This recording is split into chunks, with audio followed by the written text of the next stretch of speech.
Welcome back to Kevin Pollak's Chat Show. I am, as always,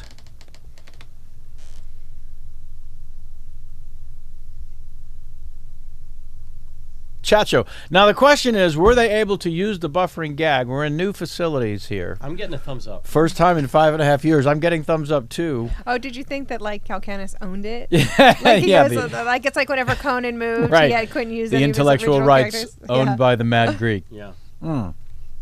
Hello, everyone. We're coming to you live, streaming on the YouTube from Dr. Drew's studio. This is where they do the Love Line. We've moved from our the comfort of our studio, now a short distance from here. But boy, that lyric, you don't know what you have till it's gone. Dear Lord, am I feeling queasy? 5.5 years we were on the Calcanis teat, and I want to tell you, folks, he did us right. I cursed the son of a bitch for 5.5 years, and now, oh boy. But they're looking after us here at the Westwood One Studios in the Culver City, California. I want to thank David Felker, but most importantly, first and foremost, I'm going to say Rune Kincaid, our very own Rune Kincaid, who was one of the, should I say producers? Would producers be correctly on his position with the Love Line? Nobody knows. I'm sorry? That's okay. I was asking the control. Web. I'm going to say wet. Wet producer, Rune Kincaid for Loveline. Ted's in there. He's helping out with us making this transition today, so I want to thank him. And we do have a great show for you. We have a great guest that we've been trying to get for a while. Sam refused to connect us. We'll find out shortly. Yep. Let's see. Who else can I thank? I guess that's it on the thank you list. Can I thank my family? Yeah, they the wonderful Levines in Mass. Mm-hmm. The Levine clan of Fort Lee, New Jersey. They're ardent supporters of this show. Uh-huh. And I know they're all watching. Right. And they're texting. They're sending messages to the @Westwood1 Twitter handle, letting them know what a great pickup, what a great acquisition this show is for them. Uh-huh. Helping out any way they can. Sure. Are they going to be upset that they can't text you during the show since we have no signal? I don't think they realize that yet. But can they do G-Chat? You can do no, G-Chat on the Wi-Fi. No. It's a miracle they're able to watch the show on the internet. From New Jersey. From New Jersey, that they're able to work a computer enough to access this show as it streams. So there'll be no G-chatting. This reminds me, we need to do a pledge drive for this show. One of the things we lost from being on the Calcanis teat is we weren't paying studio rental, which we are now for the first. When I say we, I mean I am for the first time in 5.5 years. I've been paying the crew a stipend. And we get sponsors thanks to the folks at Earwolf, but not every week. But I will of course be paying this wonderful studio rental, and I think $5,000 for 4 hours is a reasonable rate. I might be wrong. I'm not good with business. You know what? I said it before, and I in jest, but this time I mean it. Honestly, I'm a team player. Just take it out of my salary. Oh, you know what? You could take it out of mine as well. There you go. The two of you are going to do ours that together. Yeah, mine's together, and you'll get zero. Okay, so write to us it'll at work. contact@kevinpollakschatshow.com if you think either of them get paid. But I am going to go out on Twitter starting tomorrow. I was able, for this year's World Series of Poker main event, able to scrape up the $10,000 buy-in with a single tweet. The fine folks at TXMQ, who I'll be thanking in about 36 minutes at the 40-minute mark. So who knows? It's $400 a week. If you want to be a regular sponsor of this show and take the ease and discomfort from my sphincter, we're coming to you 3 out of 4 weeks every month. We love this space, or so it seems. Write to contact@kevinpollakschatshow.com and let us read the name of your company and thank you on a weekly basis to be a part of the show. People have been writing us for 5.5 years saying, how can I get involved, Kevin? I could put a donate button on the new website that's being built as I speak. And maybe I'll have to. This is a great time for me to mention how much fun I'm having on the CBS sitcom Mom as I sit here begging for money. Wait a minute. No, I take that back. It's the worst time. Back to work on the Mom program, and it's really going better than I thought. Last Friday, I made out with Alice and Jenny, take after take after take, and I want to tell you, that 6-time Emmy winner can kiss. How are you two? How are you feeling about this new space? You're at the desk. This is just a brand new setup. We're at the desk. As much as let's be honest, you did not want us at the desk, and I don't blame you. Try to put us on that couch, wanted which us- is the Boeing. cameras can't see It way is the fuck. Boeing. None of the Like, cameras can see It's the couch. like it's we're the Pacific. It's Malibu, basically. He wanted us. Or 3.5 feet. Well, Whichever. However you measure things. we're wonderful. Yeah? We're very I excited. like it. It's a good height for me. A good height. We won't have Yeah. these monstrous mics in our face. Yep. Next week we'll be back on the lab. I kind of like the mics. Oh, you do like Well, it? I Can know. I- It was like you said earlier. It was nice that like we're not attached to. Yeah, it feels The old seat. timey also. Can I tell you Yes. something I like about Please. the table? Please. Not wearing pants. It's true, ladies and Jews. He is not wearing pants. Nope. Never mind what he's wearing. Could be a sarong. In fact, write to us with a guess. See if you can win yourself a T-shirt or a travel mug. Can I tell you what I did yesterday? Please. So, as you may or may not know, the program I'm working on right now, the Selfie, Or Selfie. on ABC, Yeah. the Selfie program on the ABC broadcasting. When does that debut? September 30th. On Tuesday nights. On Tuesday nights at 8 o'clock. The night after Mom's debut, That September is 29th. the night after Yeah. on a separate network at a different time, so it's- no conflict. No conflict at all. None thank goodness. whatsoever. Yeah. So my co-star on the show is a wonderful British actor named David Harewood. We know from Homewood. You would know from Homeland. Homeland. Oh. Jesus. He played I'm all right. David Estes, the deputy director of the CIA on Homeland. But of course, he played an American guy on that. I didn't know he was a fancy Brit until I met him. Right. I didn't know Bob Hoskins was British for the longest time. Here you go. I love how you still feel the need to lean in. That's fantastic. Yes. Hello. Senator, you owe my client an apology. That was the last time I saw him, Your Honor. And I took him to his first American baseball game. Oh, he went to the Dodgers lost too. No, the Dodgers beat the Damn Arizona it. Diamondbacks 5-3. Yeah, as a Giant fan, I want nothing more than the Dodgers to evaporate. We won a beautiful game ourselves yesterday, but so how was his first American baseball game? He loved it. Really? We're gonna go back for more. Wow. Although not Dodgers. We're gonna go. Did you get your favorite seats that you showed us? I got the opposite field version of those favorites. All right. Yes, they were. Sweet stellar. balcony. Yep. Did you Yeah. have your Dodger dog and your one? Excuse me. Did you have your Dodger dog and your one light beer? I had 2 Dodger dogs and 2 large beers. Wow. What? Yeah. He wasn't. Saturday night. Was he driving? No, he was not. But I had to keep up. He's a big dude, and, He And is- British. and he's British, so they They know how like to their beer. drink. I didn't want to let him down. Okay. So you had a good time. I was drunk. Did you ask him to be a guest on the show? Yes. Okay. I buried the lead on that. He would love to join us. Okay. And he can tell you all about American baseball. How does he feel about next Sunday? Good. Because Johnny Galecki can't do till October. He was a big yes for next Sunday, and then not so much today. I'll inquire. You'll but talk I to feel your like new this best friend. Conversation is more of an off the air. Do you think? It felt so natural to talk about in front of the What? world. I'll text him right now. All right. Wait. Yes. There's no signal. I'm asking. Write to us again at contact@kevinpollaksshow.com. Hey, are you watching us live on the YouTube? How do you do the show? Do you do the Earwolf? Do you catch us on YouTube, Hulu? Let me know. Also, did you know Mom, the first season of this television program, is airing 5 nights a week after The Big Bang Theory on TBS? How about that? I did know that You knew that, Sam. from you. I'm telling everyone I've ever known in my entire life. Right. 5 nights a week after Big Bang Theory, which is not only the biggest show on TBS, it's the biggest half-hour comedy in all of cable television. The rerun of Big Bang Theory on TBS, which we're following 5 nights a week. And I'm hoping.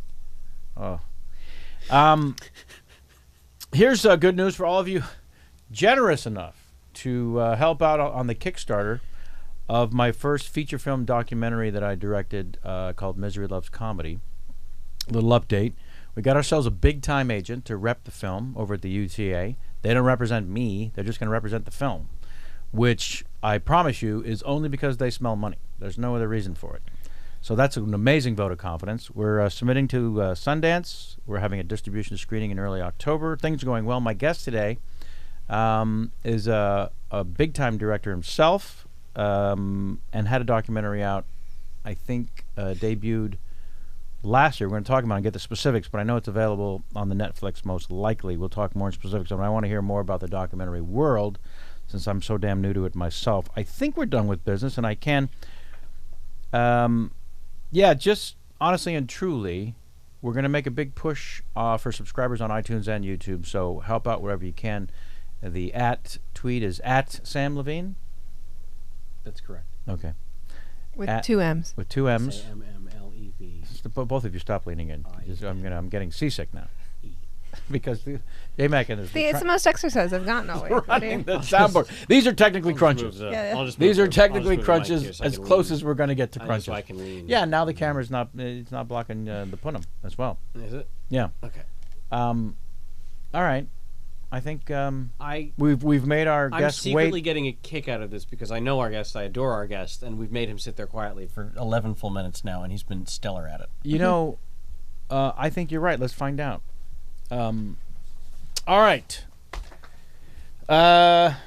Welcome to the new table, the winged bat table that we have here. Our very first guest from this studio, Mr. Alex Winter. How are you, sir? I can breathe now, right?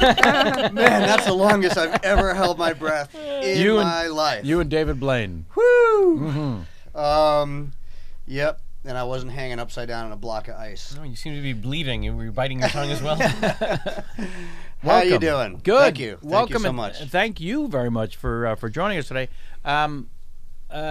Did you have to travel far to get to this studio here Nope. in the Culver City? No, you just like drop straight down and then you make a right and you keep going for a while and then Right. you make like a left and then you make and then you're here. It's kind of amazing. So you've seen the Californians. Yeah. Yeah. Exactly. Yeah. All the way from Ohio. Am I allowed to point out what method of transportation you used to get here today? You may. You drove yourself here on a kick-ass motorcycle, didn't you? I did, yeah. Is it a crotch rocket or one of those Harley Davidsons? It's a Ducati, so it's sort of in between. Oh, yeah. It's like a street bike, basically. Made by the Italianos? Spaghetti bike. Yeah, exactly. It's a spaghetti bike. Right? Yeah, that's it. Yeah. It's a spaghetti rocket.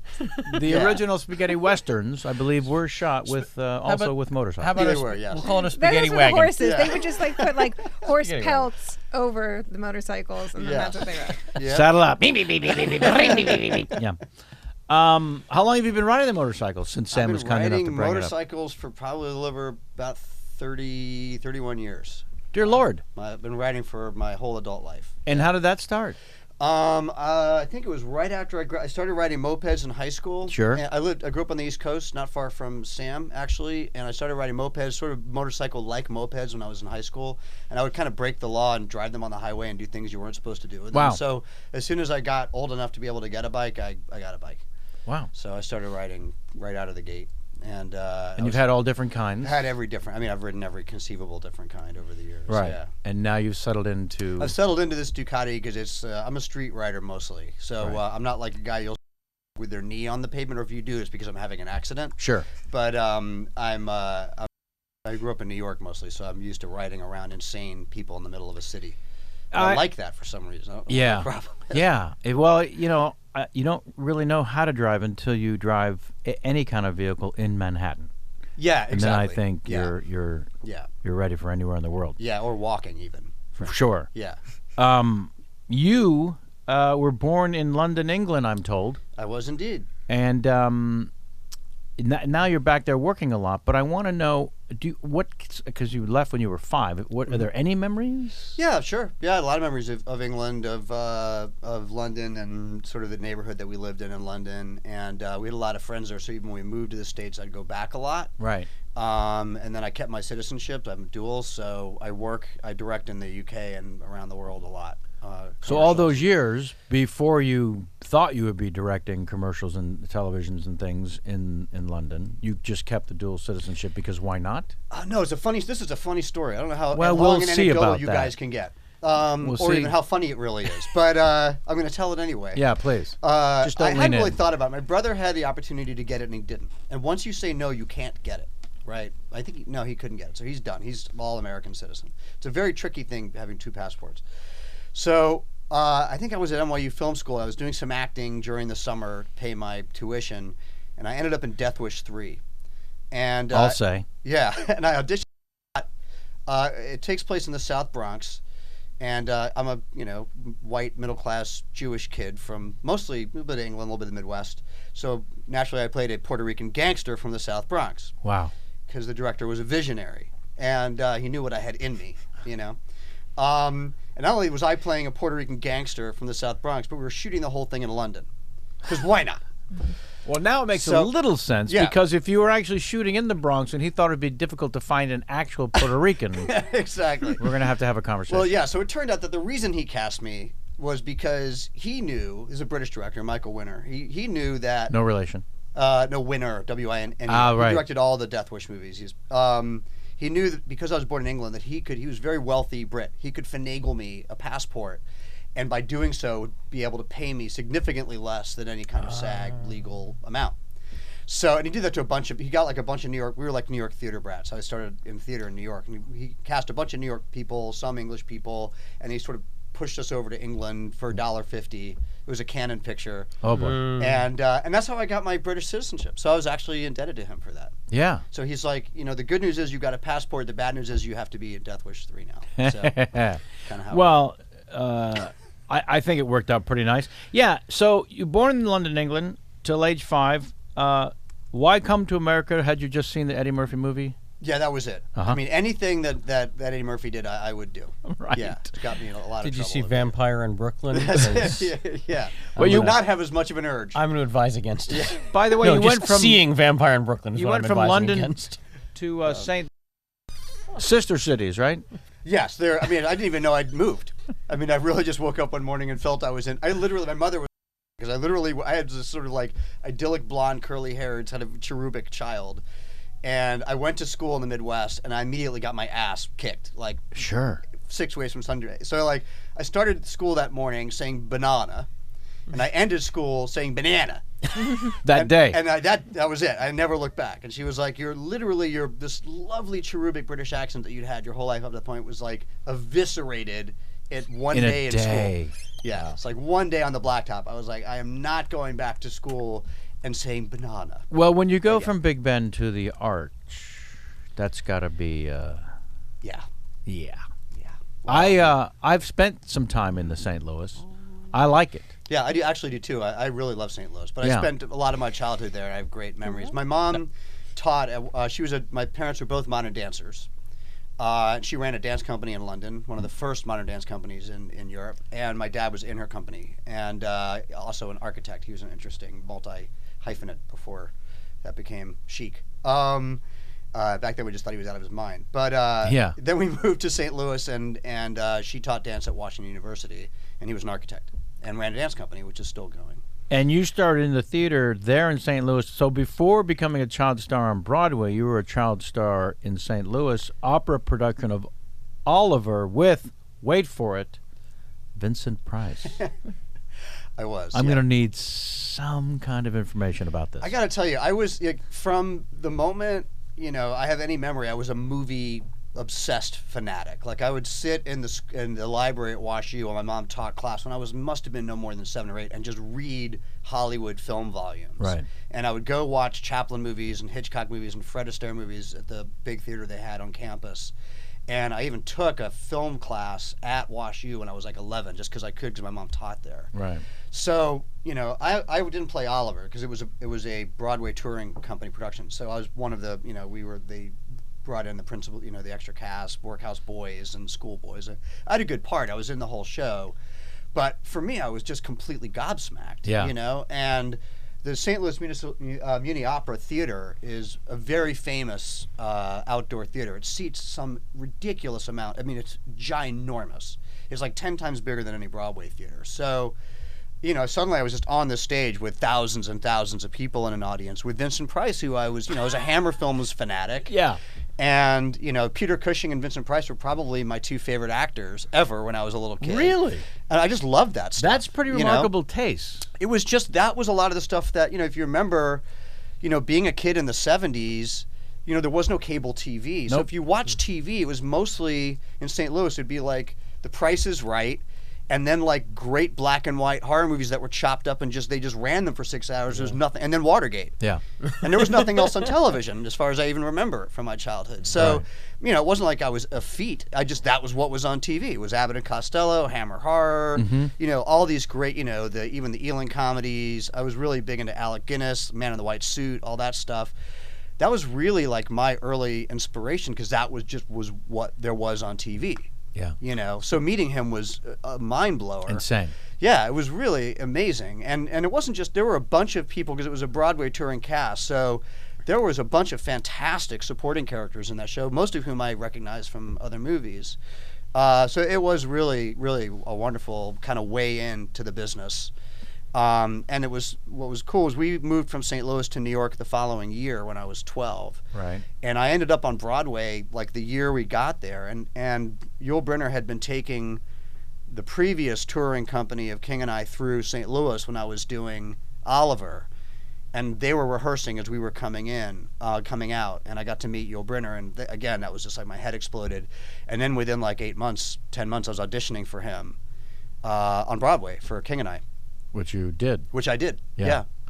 Was that your first time on Broadway? Yeah. Yes. That was I'd just gotten off the bus, as it were. We had just moved from New York like a month or two before. They were looking for a kid that could do a British accent. And See, it's that easy, kids. are you aware at that age that this doesn't really happen? The Muni Opera thing was like being a tourist. You know what I mean? It was like I had to audition. That was nerve-wracking. I had to sing a song. I wasn't a vocalist by trade. Right. I had to get good at that. I had done a lot of the theater at Wash U. Whenever they needed a kid, they'd throw me on stage. It's kind of how I ended up doing it. Right.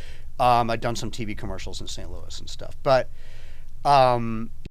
tourist, I felt like. It was like there were these Broadway actors. They were amazing. And there were the St. Louis kids, kind of like supporting them. When I auditioned for The King and I, it was clearly very serious. And the way that Brynner did it, because he really was, they honestly, how they just don't make them like this anymore. I had, he really was old school Hollywood royalty, and he was lovely and sort of inviting and open, but way larger than life. And so the way I auditioned, because my character opens the show with a song. It's like you and Anna on stage by yourselves singing to the entire audience. So my audition was singing that song, Whistle a Happy Tune. And it was at the Uris Theater, which I think is now called the Gershwin. And I was on stage. I was just fresh off the bus from St. Louis. I was 12, I guess. And I looked like I was like 4'3" until I was like 17. And it was an empty theater with just the musical director, massive, massive empty theater. And I sang the song, and it was like the third audition. It's the first time I'd been in that theater, but I'd auditioned a few times. And he was like, "Thank you very much." And then I walked in the wings, and Brynner was there, and he'd been there the whole time, and he'd hidden himself so I wouldn't wet myself, Yeah. which is what would have happened if Yeah. I'd have known he was there. Yeah. And he was like really lovely, and he said he loved the song, and he wanted to work with me a bit, and we worked together on stage for half an hour, and he gave me some sort of pointers on what to do, and then we ran it again a couple times, and then I was hired. And it really was it really was magical. It was magical doing the show, and the show had already been in progress for a little bit because they were getting ready for another tour. So I had to rehearse sometimes behind the scrim while the show was going. Wow. So I would be back there working by myself, working with props and getting adjusted to a set, and Brynner would be right on the other side, and there'd be an audience on the other side and an orchestra. It was magic. It was like joining the circus or something. Yeah, well, that's the thing. And because it happened fairly quickly after arriving, there is no sense of struggle. There is no sense of this is going to take a while. It's just jump right in and play, and the show's already a hit. Yeah. So you're playing to sold out on a regular basis. And is there even a sense of, oh my goodness, I'm on Broadway? Oh, completely. Yeah. Oh. Like I said, I was so precociously versed in the Broadway and movie world as a kid. Sure. That it was like, I might as well have been plopped into a Marx Brothers movie. 12-year-old perspective. Oh, totally. I Yeah. mean, distorted. Right. Enlarged to a certain degree. I Certainly. mean, you're not even old enough to realize that they called it the Great White Way because of racism. No, I didn't know any history. Not any fundamental history. Sorry. I want to check I'm a little real slow quick. on the update. I want to check real quick to see how Jamie's enjoying the air conditioning. I see you've got your sweater on I'm okay. because I was going to adjust I it. Are you okay anticipated. with the temperature? I think This it's is- great. Again, it's a brand new studio, Yeah. and I tend to keep things cool, but I want to make sure Sam's not I prepared. doesn't No, have a I- chill. I'm fine. I didn't think that Portland was going to make it in the car. And a question for our lovely crew out there.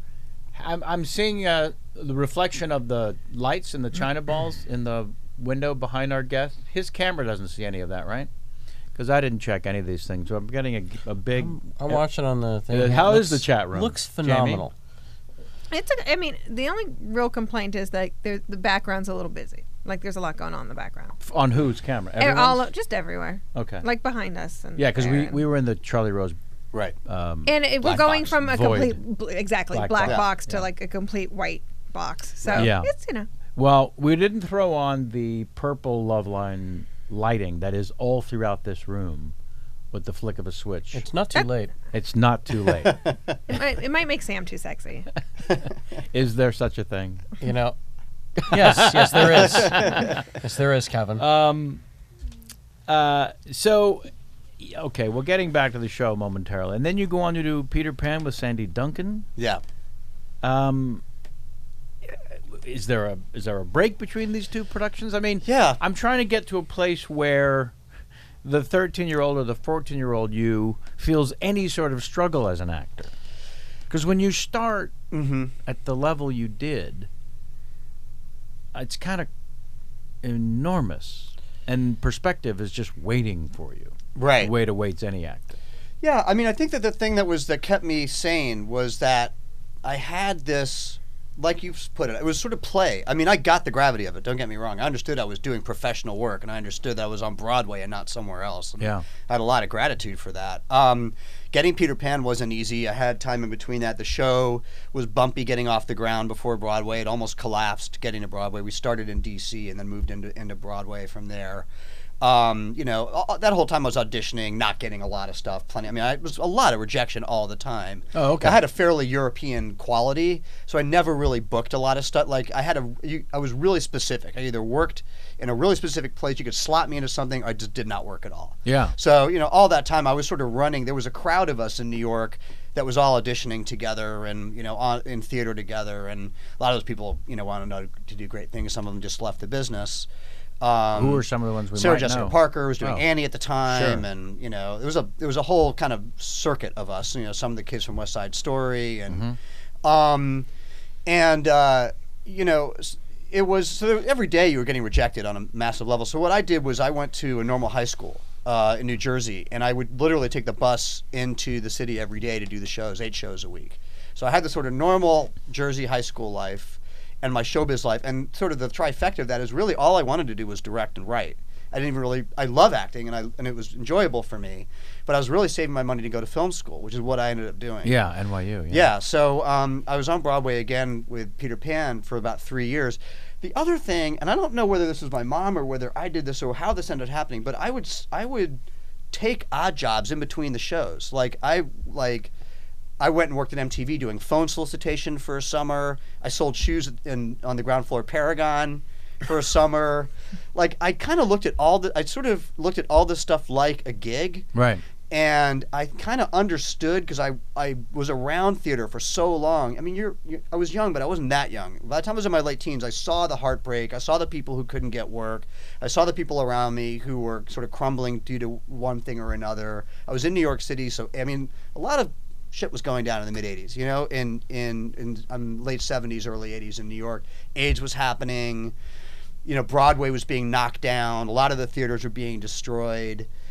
I had a really interesting perspective on New York at that time that was anything other than glossed over with the glamour of it. Right. There was a lot of crime in Times Square at the time. There was a lot of child prostitution in Times Square at that time. The Broadway brats and the street kids, we all ended up intermingling with each other because we all hung out in Times Square all day. Wow. And we all played at the same arcades in Times Square all day, and the cops wouldn't know who to bust. So it was not all just glitz and roses. It was, in a way, a rude awakening to life as much as it was a glamorous one. But now, 3 years in Peter Pan on Broadway. Uninterrupted? Uninterrupted. And I actually had to quit because I wanted to spend a year in high school getting ready for college. So for 3 years, leading up to your, senior year in high school, you're doing 8 shows a week. 8 shows a week. For 3 years. Yeah. I was a trooper, man. I never missed a single show. I cannot wrap my brain around that. I truly can't. I'm not being... And you were also going to high school in New Jersey. Going to high school during the day. They'd let me out on Wednesdays for the matinee. That was my question. Yeah. That's wild. Yeah. Yep. Now, I did not get a lot of schoolwork done. There it is. Now, Okay. it's like, I look at people So like you're Jodie human Foster, after and I'm all. just like, How I don't did know you- how, now that I really don't get, Yeah. because I was not like some magna cum laude dude. So give You us, know, give but us, I was going to school. give us a couple of highlights and lowlights from those 3 years or any time on Broadway. You know, we've had a few people in talk about some disruptions that have taken place, and but from a teenager's perspective, I'm wondering if there wasn't a different highlight and lowlight available. Yeah, I actually wrote a movie about it, which I'd like to do at one point. And the next doc I want to do after the one I'm doing now is about children in show business, and it's going to cover sort of the historical progression of kind of branded kids, or kids at work, Right. all the way from sort of pre-vaudeville through the Broadway days into the '70s era, and then the kind of Bieber era. Yeah, I saw somewhere. Are you still working with the Zipper Brothers on that one? Yeah, Oh, yeah, you are. and Okay. they're producing the movie I'm doing now. Right. So we're Okay. working together on the one I'm doing now. But so this subject, the subject interests me to no end, and I wrote a movie about it, a narrative, which I would like to do at some point. But it's dark because, it was an amazing time. It was really, really magical, and the time when you're on stage, there's really nothing like doing theater. It sounds like the lamest cliche, to come from someone who's acting. Like, theater is the only thing that matters. Well, Yeah. there's nothing like it But- in a lot of ways. One of which is it's completely surreal Yeah. in every way, shape, or form. Yeah, it is, but it's also an amazing. It's a gymnasium for an actor, because it's like it's you and the other actors on a stage in real time, and you're not doing multiple takes, and you're not working out of lineage, and the audience is there. You can riff off of them and feed off their energy, and you can go with a line and take it one way, and like doing Broadway for 3 years can get, to be blunt, can get really boring. Sure. Right? It's the same show. I wasn't doing Waiting for Godot. You know what I mean? It's the same words in the same order, 8 shows a week Exactly, for 3 yeah. years. It sounds like a prison sentence. And well, it never was that. It never was not. There was never a time when I was thinking, God, I wish I wasn't doing this. Sure. It was still Broadway. It was still like, holy Yeah. crap, I'm on Broadway. I mean, Yeah. every day it was pretty amazing to do that, and you'd go and sign, meet kids afterwards, and people. It was just, that part was cool. But from an acting standpoint, performative standpoint, it can get really boring. And it was really great training, both for sort of writing and directing, and for acting, to have to figure out new ways into this character that would just be interesting to me. Right. Even in that teenage, and even doing a fairly, brassy Broadway show, and not like, deep theater or something. So that was interesting. Like having to really, I've been a year in, I can't play John Darling the same way I've been playing. I'm going to kill myself. So how else can I find my way into this guy? Right. And sort of restructuring a way in and finding a compelling way back in. That was very, very useful, frankly. But there's a lot of, you do encounter a lot of heartbreak. The risks are, the stakes are very high on Broadway. The shows that don't go down hard. And, I learned a lot about the business of show business doing that show too. Were there singular performances where something went horribly wrong? Oh, sure. That Some of comes- those are on YouTube now. Yeah, yeah. Yeah. There's opening night was a catastrophe because we were flying, right? And the flying boys. You mean Spoiler high alert. on drugs? Yeah, exactly. We were flying. I was John Darling, so I have to fly around through the first act. And For those of you familiar with the Peter Pan story, yes, you can look it up you can wiki Peter Pan. Yeah, it was a total, like, all the critics were there. We were like flying into stage flats, knocking stuff over, knocking into each other.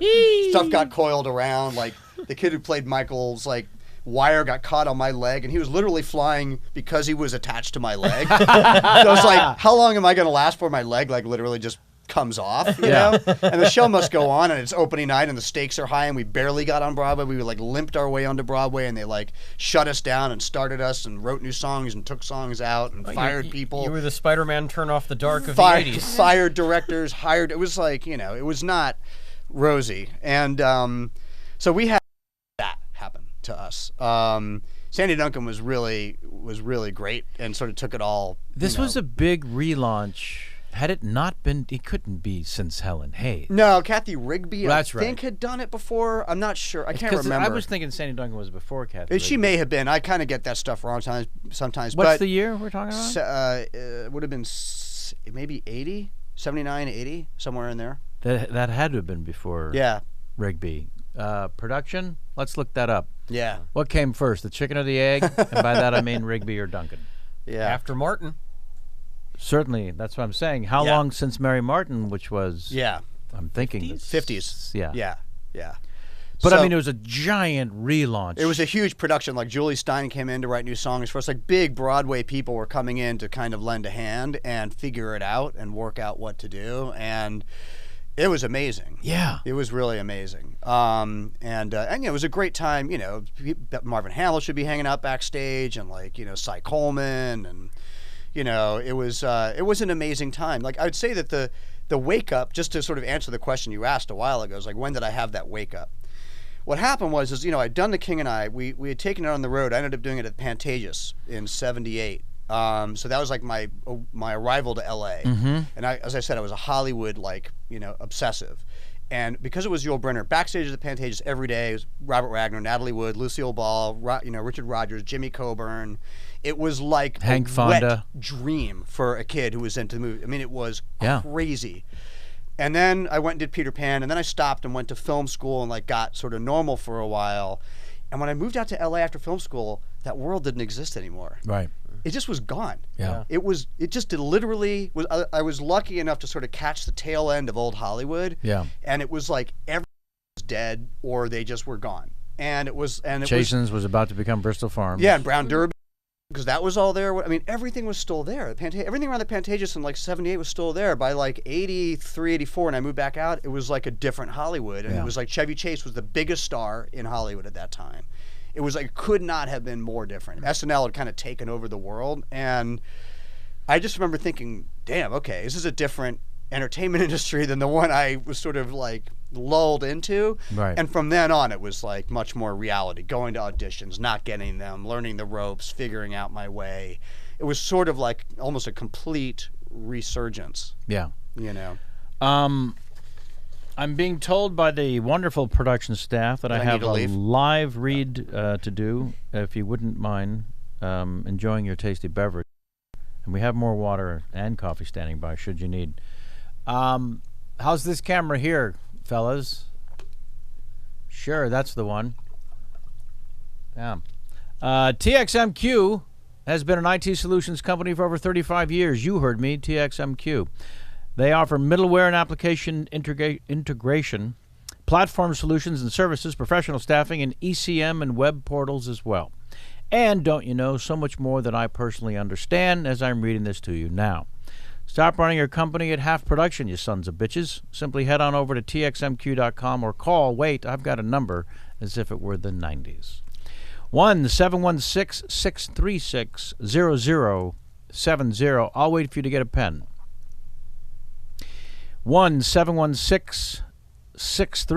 1-716-636-0070 and let them explain it all to you one hell of a lot better than I can. Just in case you're not paying attention, I'm going to read the rest of this as Christopher Walken. Why not? That number again. Say it with me. 716-636. Ooh, I got myself 0070. Don't forget to tell them that I sent you. If you think they might have what your business is lacking, please let TXMQ create a better and easier way of doing business for you. That's TXMQ. It's IT solutions for over 35 years, and we thank them for their support. We get live questions offered up from the audience. They come right to us through the computer from Jamie Foxx, our head writer. There she is now. Hello. This I just wanted is to lean in again. yes, can't help it. This is a tweet 5. Do not go to the thing because we can't see it in here until I cue it. We normally have a monitor that's working here in the studio so you can see Dave Keckner speak to us, but you'll hear him and you'll see him even though we won't hear in the studio. Cue Keckner now. T5, T5, T5 forever now. All right, there it is. Thank you, Dave Keckner. This tweet 5 written directly to you from Cameron Harrison via the Facebook. You went with the one I wanted you to go with. Here we go. These are yes, Coke or Pepsi, no correct answer, designed specifically for you. But think of them as Sophie's choices, if you will, please. A better wingman, Napoleon or Genghis Khan? Genghis Khan. New York or London? London. More fun playing Good Bill or Evil Bill? Evil Bill. In Time or God Gave Rock and Roll to You? Despise them both. Also a correct answer. Better roommate, Shockhead or Ortiz the Dog Boy? Ortiz. Sure. You got them all right. Oh, great. Yeah. Yeah, Why the do you first just... one for sure, Napoleon was just a pain in the ass. Come on. She's just whiny. Last South by Southwest, you were cornered into sharing an update on the third Bill and Ted. I love your reply. When asked if there was trouble in paradise on making the film, you said, and I quote, "There's no drama. There's no legal skirmish. There's me. There's Keanu, Chris Matheson, and Ed Solomon, the screenwriters. We built a story. They wrote a script. We're tinkering with the script to get it perfect. Then we'll go get the money. Then we'll shoot it. That's really all there is to it." That's fantastic because people want to create a soap opera around this thing, Right. And there's none. Yeah, it's honesty. That's usually the best policy. Yeah, easiest to remember. Yeah. Always. Yeah. Yeah, I mean, you know how it works. It's slow. It's a slow process to Oh, make it's a forever, movie. and nobody understands it out there. Yeah. I even hasten to ask, where are you at now? I assume pretty much the same. Well, no, we're further along. Great. It's just been about a year, not even been about half a year since I guess someone asked me that. And we're further along. The script's in better shape. The financiers are further along. We're that much closer to getting it made. So it's all good. It's You've just the been point- around too long enough to count on anything actually happening. As a director, I'm sure, until you're on the set yelling, "cut," it's not real. Yeah. And until you're at the premiere, even that's not real. Yeah, until they went out of business, I used to say, until your film is at Blockbuster, it's not real. Right. You just don't know. There's too many things that can go wrong, and there's too many parts of the process that have to happen. And the reality of it is that we built this movie independently. I mean, literally, Reeves and I and Chris and Ed sat around on my patio at my house and cooked up a story idea 4 years ago, and we honed it until we felt it was better, and then they worked on it because they're great writers and we're not, and they developed that into an amazing script, and we love the script, and we started putting financing together. It just takes a long time to do that. Yeah, and you want to do the financing outside the system so that you can control a smaller budget instead of this turning into a ridiculous studio Yeah, there's comedy. that, and then there's the thing that I think people forget because the movies have lasted, which is awesome, and we're really appreciative that they've stuck around. Right. Is that the last two weren't studio movies either? Right. They were both independent movies. They weren't movies that the studios ever understood. Right. They always understood them after they came out and did really well. Sure. But every time that we because there were quite a few years between the first and the second one. It wasn't like we made one and went right into two. And I'm sure that was an opportunity that came your way once all those box office monies came in. Exactly. So it came back around to us, and it was an independent a second time too. Because by then they were like, "Oh, really? I don't know. Those two guys are kind of weird." And they've always, they're quirky, sort of offbeat movies. So Yeah, they're sure. always independent movies. And you had said the sequel was actually your personal favorite. It is, yeah, totally. I prefer. I like them both a lot. I really do. They were a ton of fun to do, and Sure. they really were very playful, sort of, from a performative standpoint. I really do enjoy them both a lot. The second one is more my humor, I guess. The legend is that the two of you, when you went in and auditioned together, were auditioning for the opposite parts. Well, yeah, the anecdote is specific. Everybody who auditioned for Bill and Ted constantly played one. In other words, everybody was always auditioning for Bill. They went on forever auditioning for Bill and Ted. I don't know why it took so long for them to find us, but They were looking for magic. I guess that's a very lovely way of putting it. Probably not, but probably not what was happening. Let's stick with that. Here's the story I heard. They made the action figures first. Yes, right. And they were very specific to type. Okay. And they said, we need... No, next. No, okay, yeah, you're good. Yeah. So anyways, we were always auditioning. We were, for about a half a year, it's the reason that Keanu and I became such close friends, is that for about a half a year, all we were doing was auditioning for Bill and Ted. Right. And we both rode motorcycles, and we both played bass, so we would go ride around and play bass while we were waiting to go back in. And he would play Bill, I would play Ted, I would play Bill, he would play Ted, another actor would come in, they would play Bill, I would play Ted, and we just interchanged constantly. And then, the funny story was just when we finally did get hired and we were being brought into whatever, I guess, Interscope or whoever it was that was producing the first movie, and he was miserable. And Keanu's awesome, he's one of my best friends, but he can be very moody, and he was in a mood. And I was like, why are you moody? We just finally booked this frickin' thing that we've been like, the most miserable, prolonged audition of either of our lives, and it's over. Yeah. He's like, I thought it was Bill. He was Yeah, he was pissed because But he was that's so Ted. genuine. It was really sweet. And I Yeah. was like, it was really sweet. I was like, I don't care. I'll play the ampersand. It doesn't matter to me. It's like, they're interchangeable. Play whoever you want. Right. He's like, no. It's cool. I'm Ted. I'll get used to It it. was really, really very sweet. He's still Um, mad at me about that, though. Right.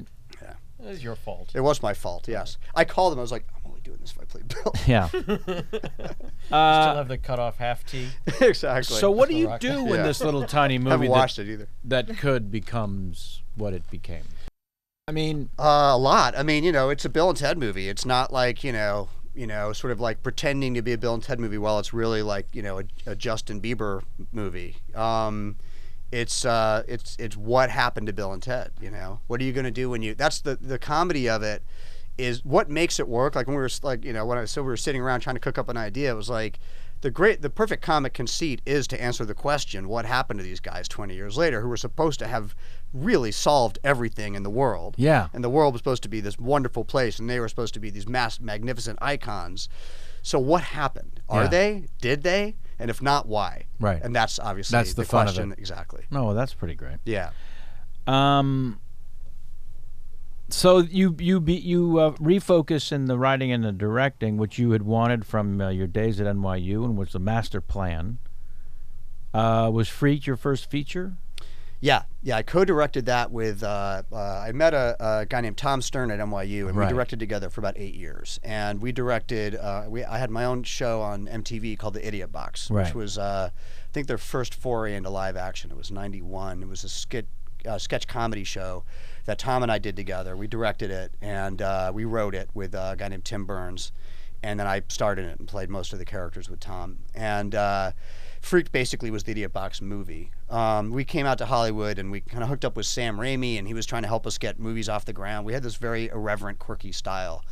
We were doing commercials and music videos and all that kind of stuff. And for he was years. Evil Dead guy at that point? Yeah, exactly. He had done Army. He was doing Evil. He'd done Evil Dead. He was working on Army of Darkness, and then eventually Darkman. And we had made a student film at NYU that called Squeal of Death that had gotten quite popular on cable TV, and that was sort of our entree into Hollywood as filmmakers. And Sam had seen it and loved it, and kind of took us under his wing a little bit, and was very supportive. That's when pretty cool. We were really young. We were like 19, 20 years old. And so we wrote a couple movies that we tried to make with Sam, and we couldn't get those made. They were pretty. He really just wanted to take us in a very far out direction, and we took the Idiot Box. It was quite successful for MTV, and we sort of parlayed that into a movie, and that became Freaked, which is a very off the wall movie for a studio. Well, but to have made. but for that to be your first feature and to see something like Entertainment Weekly listed in their top 10 greatest comedies of the 90s, of course that's years after it comes out, but that's got to be a reward because as a creative person, at some point you realize, oh shit, stuff is going to last forever. And the question is, how much into the vernacular will it reach and ultimately stay? Yeah. Something like Bill and Ted thankfully will never go away, regardless of how many more are made. It becomes a part of the cinema conversation. Mm-hmm. So, top 10 greatest comedies of the 90s, I mean, there's got to be that registering in your creative. Yeah, though that came way later. I mean, the thing is we made the movie at a studio. The studio chairman left, and another studio chairman came in and killed the movie before it came out. So Explain a little bit for the folks around the world How that works. who've heard words like that before, but don't really understand the devastating train wreck that can literally become. The new guy coming in basically has so very little to gain from the success of the current slate that was greenlit by the schmuck who clearly got it wrong before him. Right. And the only way for him or her to make their stand is to not be terribly supportive, because you can't take credit for it. right. You don't want blame for it. So Yeah, let's dump it. It's very political, and for me, because I'd been in the business a long time,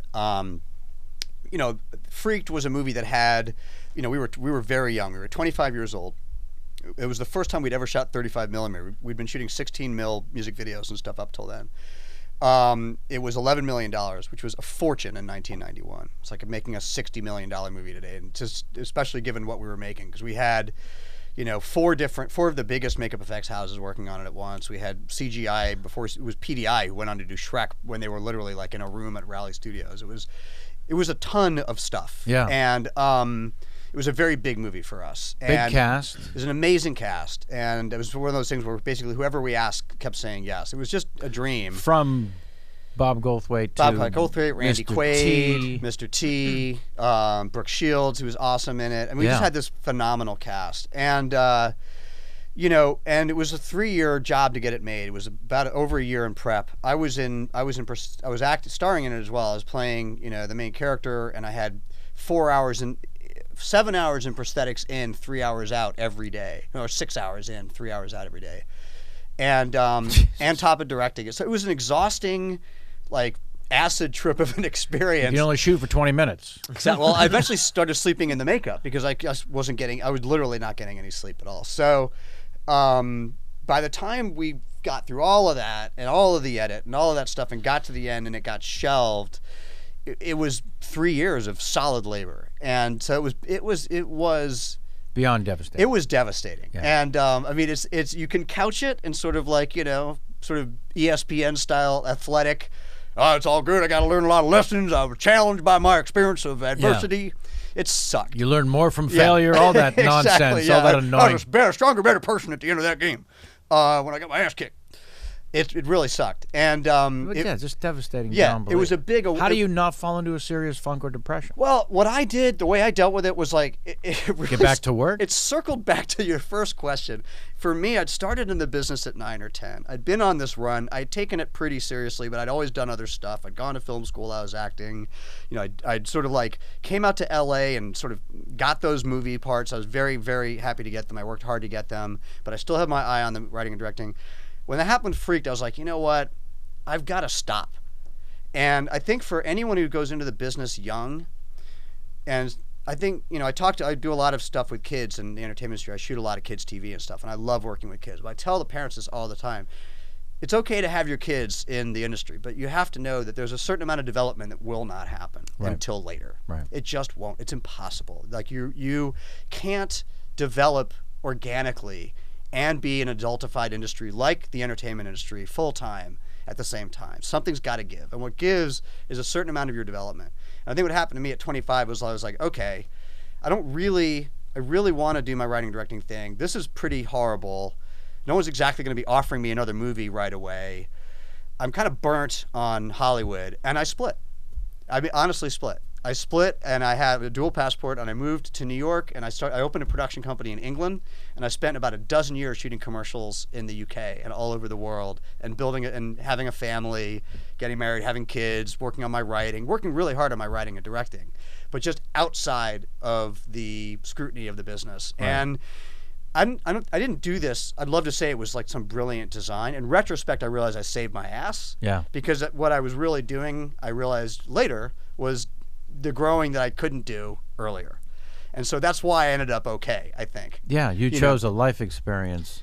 And also, even though at some point it was kind of a stroke of luck, but also a stroke of wherewithal, having been around so long, that you could step out of it to live life and grow as a person, and also pursue what makes you happy and not be under the control or the pressure, or even the necessity of others giving you affirmation and work. Yeah. I mean, I try my damnedest to say to anyone who gives a shit, this is not a rehearsal.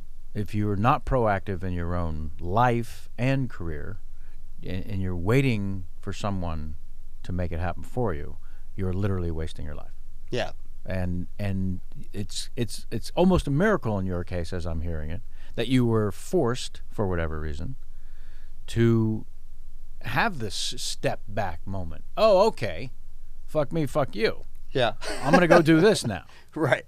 How adventurous, though, to then open this production company in another country, the homeland in your case, and start a family, and wow, fantastic. Yeah, I mean, it just was life. It wasn't, it's funny. Like I love the sort of and I love George Lucas and I love Star Wars, but I love the Star Wars interviews, where they'll say like, well, wow, it's really coincidental you put all these Star Wars movies together. They worked out so well. It's like, no, it was all a master plan. I always knew I was going to go. And I'm like, that's BS. Yeah. I'm sorry, but you didn't know when you made Star Wars that you were going to do this. I mean, you reverse engineered this whole thing. Yeah. Good for you. It's great. But you did not know going in that A was going to lead to B. And life isn't like that. And I did not know. All I knew was that if I stayed, it wasn't going to be good for me. Like, I don't know how well I would have done psychologically I think speaking. that was the thing I was trying to get at, is that most people would stay, try to remain in the pocket, and say, no, things will turn around. I'll just keep auditioning 10,000 more times. Yeah. Instead of, what can I do to create the next phase of my career? Right. Yeah, that was a crossroads that hit me that was fairly stark. And so that was the road that I took. It was like, I did not want to do that. I'd done that. I know where that may have led, but I was also not sure where my headspace was. I felt like something was off, and I didn't know how healthy I was going to be if I kept down that road. And it was the early 90s, and a lot of bad things were happening to other young actors that I knew at that time. Some people were dying. It was kind of a dark time in Hollywood in the early 90s. It was sort of the end of the bloom of the kind of late 80s sort of thing. When greed was good. Yep, that's right. It's right. Everyone was just on a high all the time. Stand-up comedy was pretty much dying on the vine by '92. Yeah, I mean, it was an interesting time, and I looked around and thought, this isn't going to be good for me. And I knew enough. I think I had enough of a survival instinct to just get out. So, Sammy, if I might add, please jump in. With pleasure. Knowing that backstory about how many obstacles Freaked had to overcome makes it even more fantastic how good and beloved that movie is by its rabid fan base, of which I include myself. And you know what bums me out, and I didn't realize this until this past week, because I haven't had the chance to rewatch Freaked in a few years. And I wanted to watch it again, and my DVD copy is buried so deep in a closet, and I went, I'll just find it online. It's not streaming. Not anymore. It was anywhere. on Netflix for a little while, but it's not anymore. Fuck you, Netflix. Get your shit together. Get better servers. We were so close to having them as a sponsor. Well, I think we all win on this one. Excellent point. Like your film Fever is on the Netflix. Someone needs to put Freaked streaming online. Period. End of story. Yeah. Download it is on Netflix. The documentary I did, Yeah. All right, Netflix. Sorry, I guess you're cool. Downloaded. So before we get to Download and Fever, because Fever I want to talk about the film you wrote and directed, amazing cast. I'm assuming it was an amazing adventure for you as a filmmaker. It was great. It was really great. Wildly prestigious premiere at the International Cannes Film Festival. Ridiculous review from the New York Times. Yeah. An arresting example a lot of money I had to pay him for that. of what a talented filmmaker can do with the sparest of money, pure Hitchcockian panic. I mean, people kill themselves for reviews like that. But we like to have a little bit of silly playfulness. Yeah. For no reason whatsoever, shoehorned into the show, which is why we're now going to play Who Tweeted.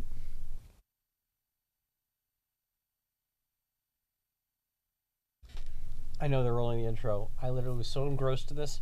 Fucking.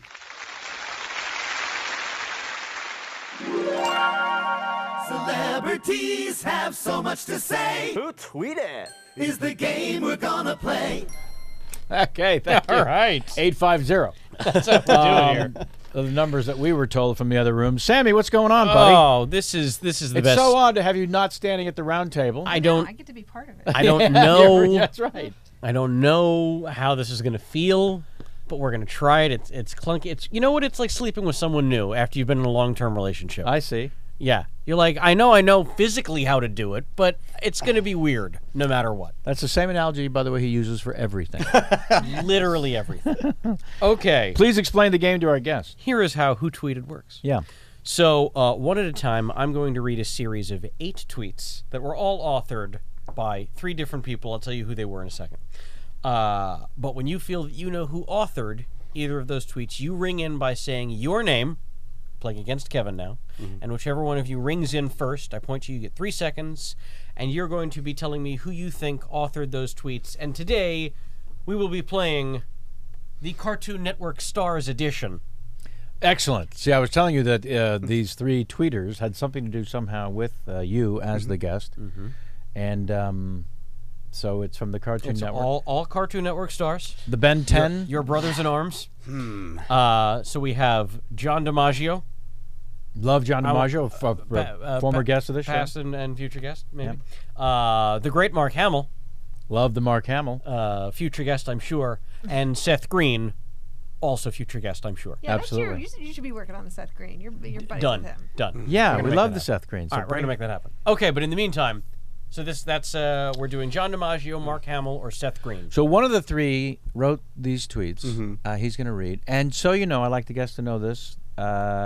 When Jamie picks these tweets, she tries to make it not obvious. Right. So it should be less than, if not the... Yeah. Just to make it tricky and difficult. Now, Sam, is there some sort of prize available to the winner? There might be. What? Well, look, we like to keep things exciting here. at How the do you do chat that? show. With a $20 bill. A $20 bill goes to the winner? A $20 Bill S. Preston Esquire goes to the winner. All right. Sorry, I could not resist. So normally I would lay that on the center of the table, but I'll just lay it. I'll just drape But you're it over only my reading microphone. tweets from one of these 3 people, So Yes. yes, I will read a tweet. As soon as you feel like you know who wrote it, you ring in, you say your name. I'll point to you. You have 3 seconds to say that tweet was either written by John DiMaggio, Mark Hamill, or Seth Green. Are you ready? You ring in. You ring. Yeah, Jesus, forgetting the points. You ring in. You get yourself 5 points if you get it right. You ring in. You get it wrong. You lose 3. There's a penalty for incorrect answers. Okay. Yeah. And if you get it wrong, I can't then answer That's right. it. Only one answer per question. This is not Jeopardy. No second chances. But you'll tell us. Indeed, I will. Okay. Tweet number 1. The game begins. Good luck. Thank you, sir. Wait, Mike Tyson is in this ep of Franklin and Bash? Breckenmeyer, did you meet his tiger? Kevin. Alex. Oh, let's let the guess. I'm going to let the guest Seth go first. Green. That is correct. Excellent. That is correct. Off to an astonishing 5-point lead. That's what I was going to say also. I like it. Tweet number 2. Mad fun at USC NAI Gala Kevin Award- Hamill. That is correct. Ah. Tied at 5. Just the use of mad fun. Tweet number 3. About to do the soup with Patty Warbucks, and it looks like Joel McHale has a plan for us. Kevin Seth Green.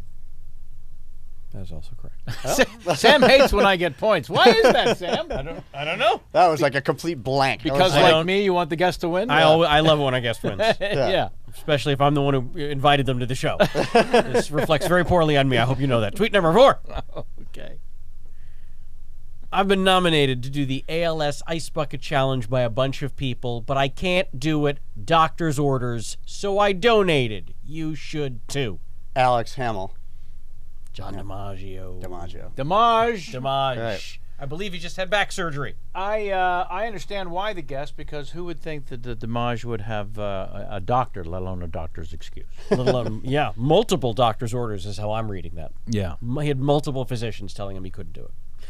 All right, it's okay. You're still both in the plus column. It's anyone's game. Tweet number 5. My favorite lost Disney movie, Song of the South, and one of my all-time favorite Disney rides, Splash Mountain. Alex Hamill. That is correct. Wow. Nicely done. Very nice. So far, no wrong answers. I'm very I impressed know. with both of our guests. I'm like, maybe this wasn't. I tried to make it tricky. No, I like it. I like it. Tweet number 6. Damn you, ABC, for axing the neighbors. Quirky, witty, brilliant cast. Miss it already, paren. And I'm still not over losing Buffalo Bill and Square Pegs. Close paren. Kevin Hamill. Also correct. Son of a Wow. That was a total Those- guess. both of those, I That was was a just total like, guess. son of a bitch. What? That was a pure, stinking, LeVar lousy Burton? guess. Yes. I know, right? Yes. All right, remember, we're dealing with DiMaggio, Hamill, and Green. Tweet number 7. Wow, guys. Guardians of the Galaxy does not disappoint. Alex Seth Green. That is correct. Whoa! I can't tell you the excitement It's that never this happened builds for before. tweet number 8. I can't tell you that the excitement this builds for tweet number 8. Please tell us how it breaks down, Sammy. We've got ourselves a 3-point game. Yeah, we do. So if you ring in and get this one right, Alex, you are victorious. If I ring in and get it wrong, it's tied. It's tied. Also, but if you ring in and get it right, It's a walk away. it's a walk away. It's a walk-off homer.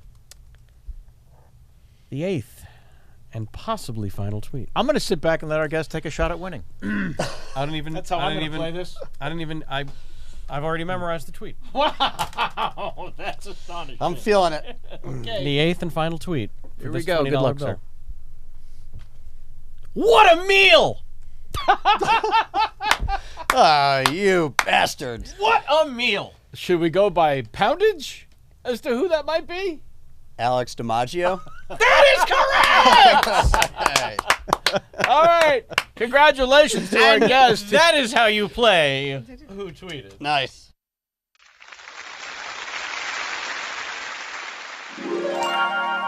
Celebrities have so much to say. Who tweeted? Is the game that we just played. All right, so we got 7 out of 8 between us. That was astonishing and spectacular, and that is, in fact, how you play Who Tweeted. We're going to go back to the chat room now for a question from the audience live. This one from the Facebook as well, Craig Stephen Woods. Hey, Craig Stephen Woods, let's work on the name. Here we go, tweet 5. Ready? Yep. Denzel Washington or Edward Woodward? Edward Woodward, of course. Come He's on. the equalizer. I don't know who the other guy is. Jackie Coogan or Ricky Coogan? Jackie Coogan. There would be no Ricky Coogan without Jackie Coogan. Reaper Rap or Wiener Schnitzel Polka? Wiener Schnitzel Polka. Sorry, Billy. That's a tough one. Yul Brenner or Sandy Duncan? Oh, that's just mean. That's Sophie's choice. Yeah. Yul was the Duncan? first. The first wins. Nice way out. Yeah. And acting or directing? Tough one. I really do love to do both. Yeah. Yeah. If you, I mean, there's no scenario in reality where they would say you're only allowed to do one, but based on what I'm seeing from the dossier, the amount of work you're doing as a writer, director, or just director, has not only been fulfilling for a larger number of life minutes, but it's something you created on your own, made happen on your own, gained a reputation and prowess from practicing this over and over again. There must be something more rewarding about that. Yeah, I love directing. It's my favorite thing in the world to do, I guess. You know, I do love acting too, but I did stop acting professionally in '93. I did like a TV role that someone asked me to do, and I did a movie a couple years ago because it was fun. I got to play a bad guy, like killing people on screen. Grand Piano? Grand Piano, yeah. But that was the only movie I'd done since Freak. So I mean, I really did stop. And then of course we're gonna do Bill and Ted, and you know I may do some more acting down the road now that I'm back in LA and I'm working a lot here, and I'm really happy where my writing and directing is. So, but I do love I love shooting, you know, and I really like shooting all different kinds of stuff. So it has been very rewarding. Yeah. Well, let's talk about the documentary. I mentioned at the top my foray into that world, and I'll tell you, it's pretty daunting. So I would love to hear everything and anything you can tell us about Downloaded, a feature film documentary about the digital revolution of Napster. What do you got? Well, I wrote it originally. I've always been very much into technology since the late 80s. I got into computers in the late 80s, and I do a lot of effects-driven work, so I've been dealing with computers for effects for years. And then I got into the internet in the early 90s. Well, originally it was started as a narrative feature. Yeah, I wrote it. I originally met with Sean Fanning in around 2000 while Napster was still happening, and got his life rights and sold the story to Paramount. I wrote it as a narrative at Paramount. And I was going to make a story about this kid primarily, and just what he went through. His life story is unbelievable. I mean, a lot of it isn't actually in my doc. His story is incredible. And he and his best friend Sean Parker, and these two total kids, teenagers, who became the first teen founder, Silicon Valley founders. They were rock stars, and there'd never been anything like that. We sort of take it for granted now. You think of a Silicon Valley person, you think of some kid in a hoodie. but it didn't exist before those guys. And we couldn't really get it made. It was just one of those movies that went into turnaround, and the whole infrastructure I was working with, they all left Paramount, and I put it away and went on to other stuff. And then, frankly, years later, when there were still all these debates going on about the internet and freedom of the internet, and SOPA showed up and all this, I felt like such a disconnect between people who were online and people who weren't. And by then, I'd done so much work and had met everybody involved in the story and knew them personally, the record label heads, all the Silicon Valley people. In writing the movie, I'd met everybody and become friendly with people on both sides of the debate. Right. So it seemed obvious suddenly, after years of not, to make it a documentary. So I pitched it to VH1 because they're great. Their rock doc division is great, and because I knew that MTV News had covered most of the Napster stories. I knew that they had most of the archival. Right. And they, very nicely, they bought the idea, and we made the movie there, and it became a documentary. So yeah, we did quite well with it. It's been in theaters and festivals. It just hit Netflix a couple weeks ago.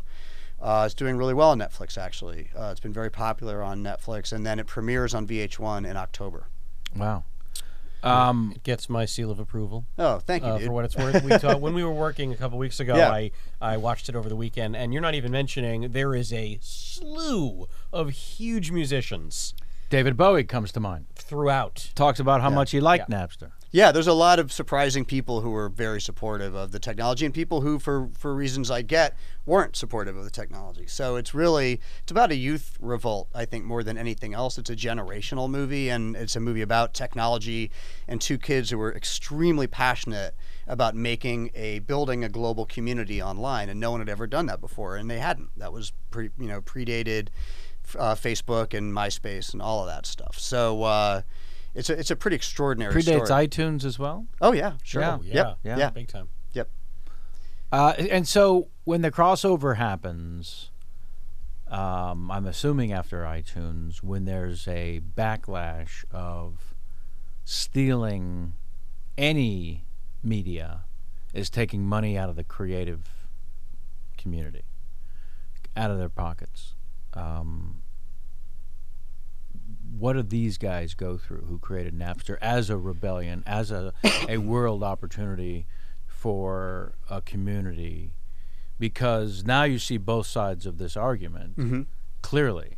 Do you talk about that? Well, the movie is sort of faces that square on from their perspective. The movie that I wanted to make was, because it's not a piece of journalism, it's a doc, and I didn't want to try to write an essay. I really wanted to make an experience, and the experience that I was interested in was what was it like for two 17 to 19-year-old kids Amazing. to step in from nowhere, no background of any import. In fact, Sean Fanning comes from a very working class, Cape Cod family. I mean, they're awesome, but there was no, he didn't have much to play with growing up, and really came at it, was an autodidact, taught himself everything.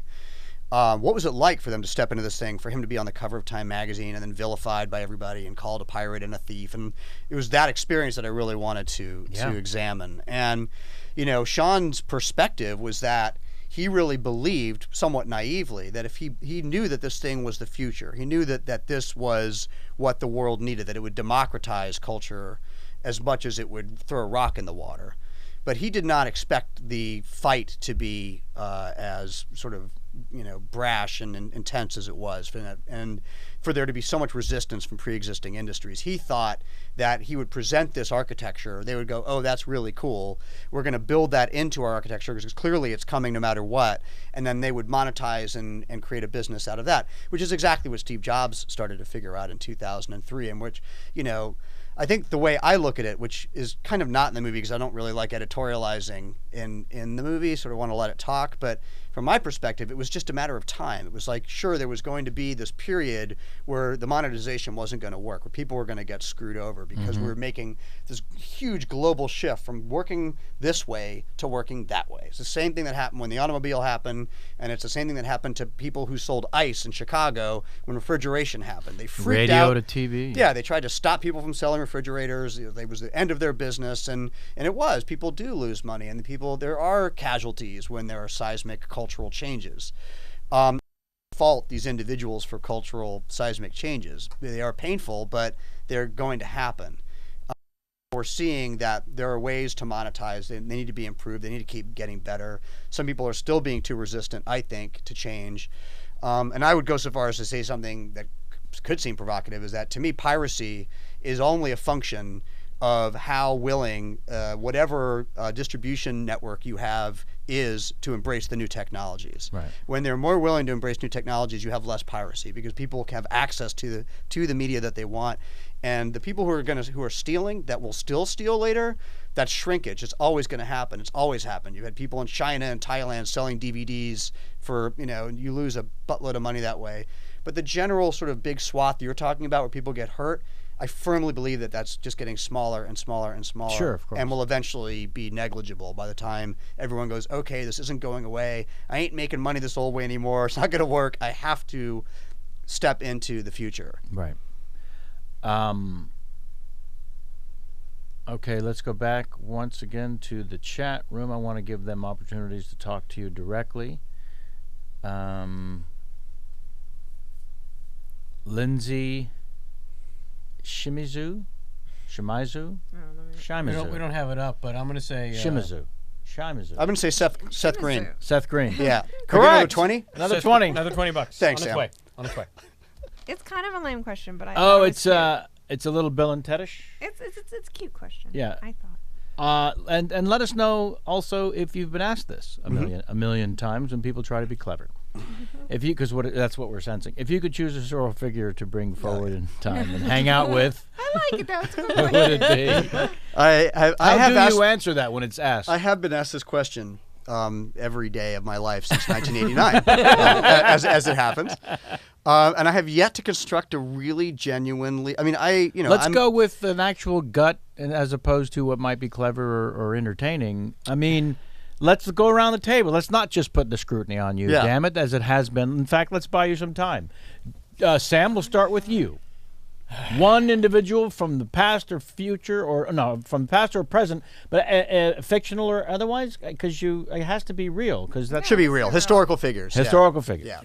Sammy, who do you want to have supper with tonight? I would like to have dinner with that weird 1998 hero version of Matthew McConaughey. Nice. That Nice. he was That's imagining. a meta answer, man. That is a meta answer. Do you see what he did? Great.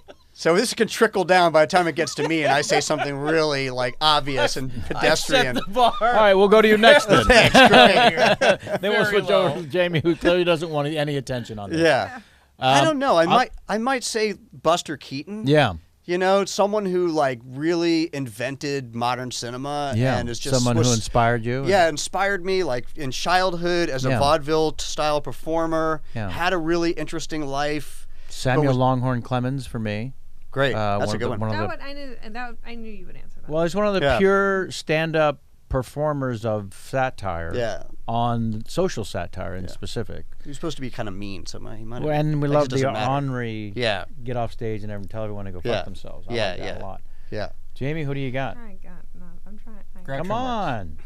You've got the entire swath of I think history. we know the answer. Right. Harold Ramis. Well, he's not a historical figure. Sure, he is now. He is, sadly. He is in all of entertainment and fans I of would comedy. Obviously, I would choose Harold Ramis. Okay, thank you. But I was thinking, I don't know. I don't really consider him as Historical figure, right? Yeah. Well, I say Gandhi, I guess, if I have to say. Yeah. Who fits into that template. I'll pick what was it? Bobby Gandhi. Bobby Gandhi. Nice. I'm going to need an answer from Kenny Chen, by the way, from the studio, so somebody put that on a piece of paper for me. We are close to being out of time. I want to talk about the projects you're working on with the Zipper Brothers. Mm-hmm. That first, before the child in show business one, there's a I'm making a movie literally right now with those guys. Yeah. Is it a documentary or it is? Yeah. It is. Okay. Yeah. And what can you tell us? Well, it was a Kickstarter. It's with Glenn Zippers producing it and a guy named Mark Schiller. Seth Gordon is involved, and it's about the deep web. So it's sort of taking off from the conversation I started with Downloaded. It's about where technology is taking us and how it's changing the world. And this movie sort of gets into the vast sort of area of the internet that is unseen by most people and what's happening there, which involves journalists and dissidents in foreign countries trying to communicate free speech, Bitcoin and cryptocurrencies, and how those are going to change the world. Or not. And they're going to. And the black markets like the Silk Road, and these other big drug markets that have appeared online on the internet that are pretty much unstoppable and are going to change the world, and how that impacts the drug war, how it impacts world economies, how, whether they're good or bad, whether these people are good or bad. It's a very, very interesting and rich world. So I'm interviewing a lot of people from that world, people in the drug markets, people involved in Bitcoin, people involved in sort of global finance, and how they, and journalists and dissidents, and how they all fit together. That's pretty fucking awesome. It's interesting. Yeah. I mean, for a lot of us, so much of this is, first of all, we got an answer from Kenny, Josephine Baker. Thank you, Kenny, Jen. A fine choice. Thank you for contributing to the conversation. I'm not at all surprised. No, right? By the way. So what is the current plan for the film in terms of when we might hear more? Shouldn't be too long. We're deep in it, so I would say, around the spring or summer of 2015, we'll be showing it at a festival, hopefully, or that's the idea, premiere at a festival and go from there. And download it is on Netflix now. Yep, it's on Netflix right now. And then comes out in theaters in October? No, it came out in theaters already. Oh, so no. it's a little release theatrically. Most of our muscles behind the interwebs. Right. And then VH1 is going to premiere it which will be great. VH1 Yeah, is in showing October. it in October. Yeah. It's unbelievably exciting in terms of just Netflix as a platform for filmmakers. That's amazing. The distribution, a chain now for films. It seems to me, anyways, that digital has more than replaced the loss of DVD in terms of revenue that films. Are we talking about the same way that foreign dollars could help bankroll a film? The guarantee of foreign sales. It's getting there. The mechanics aren't there yet. We're still in the Wild West, unfortunately, and we're not there yet. But it absolutely has the capability to far outnumber those, mechanisms for finance, because they get to that many more eyeballs, just for lack of a better way of putting it. It's just, it's the world. I mean, when my movie when Downloaded hit Netflix, I had 40,000 ratings on it within like a week. That's a lot. I mean, it's just That's a lot. crazy. It's a lot of people. Yeah. And that's not all the people who see it. There's just people who've decided to rate it. So, it's everywhere. So once you can monetize that, it changes everything. And for a filmmaker, it just means everybody can see your work, which is it's what you want, obviously. Yeah. Well, congrats on that. Thank you. We can also check out Grand Piano. Yes. The thriller that you did with Elijah Wood and John Cusack. Yeah. A lot of fun. Very silly movie, but a lot of fun. It's a thriller. It is, and yet yeah. you say silly because It has it's got a very sort of silent movie bent, the way it was constructed. It's a very whimsical movie, actually. Oh, that's pretty cool. Yeah, it's shot almost like a silent movie. The director is really talented and just built this. It was almost like shooting a Hitchcock movie from the 30s, the way it was constructed. It was fun to do. Check that, folks. Grand Piano. We end the show with a lovely tradition that the guest gets to play one last game. We call it the Larry King game, and it works like this. I need a bad Larry King impression from you. That's because easy. you're going to be portraying Larry King for the bit. I don't like a good Larry King. This takes all the pressure off of having to Remember what he sounds like. Exactly. Perfect. So in fact, go abstract. Make it nothing like Larry Right. King.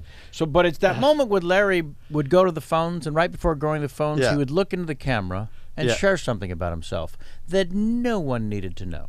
Right. So as Larry, share something about Larry into your camera, and then go to the phones. And when you go to the phones, if the name of the city is funny sounding, it's not going to hurt. Okay. When you're ready, that's your camera. Welcome to. Now, should it be a true story of mine? Or? No, you're Larry. Right. I need you to make up a story that Larry shares. Right. Okay. Or just a memory that Larry has. Okay. First ride on a pterodactyl. Right. You know, he's old. Right. You've got a myriad ways to go with this. Good luck, sir.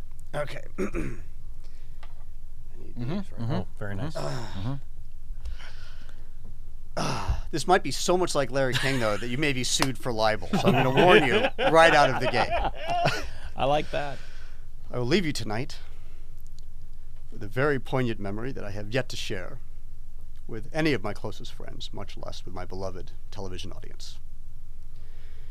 It is a fact that in 1969, I did birth a child with Joan Rivers in a trailer in Coffeyville, Kansas, while it was on fire. And that child is Rosario Dawson. I love you, and I wish you to be well. Good night. Hey, that's how you play the Larry King game, ladies and Jews. Thank you so much. Thank you, Honestly Kevin. and It was truly, great. Thank for you. helping us through this rather odd Virgin mission. mission that almost succeeded. I feel as though whatever failures occurred were solely mine. I want to thank the crew there, Kenny, Jason, and Josh Negrin, working out the kinks from the studios. Samantha Ward, Danielle Overland, our media maven, Samantha on makeup, Sammy and Jamie right here in the studio. We're going to see you next Sunday. If you want to watch us stream live again, write to us at contact@kevinpollak'schatshow.com. Let us know everything and anything you'd like to share with us, and also your ideas on finding a lovely new sponsor for this show, as my ass is bleeding. Sponsor it, Sammy? I think they should be able to sponsor it themselves. Like, if somebody wants to give us like $500, Yeah. we'll call out their enemies on the show. Get creative. Absolutely. Think nowhere near the inside of the box. No. That's what we're asking. If you've got $500 to give us, we will name 3 people that you dislike Yeah. and tell them where to shove it. we'll make up a skit about them. Yeah. We'll create a little sketch. Absolutely. Jamie, as the head writer, will write a comedic portrayal for us to. $500. All right, we're out of time. The studio's yelling at me from the outer space. We thank you, and we'll see you next week. Until then, and as always, get out of my face.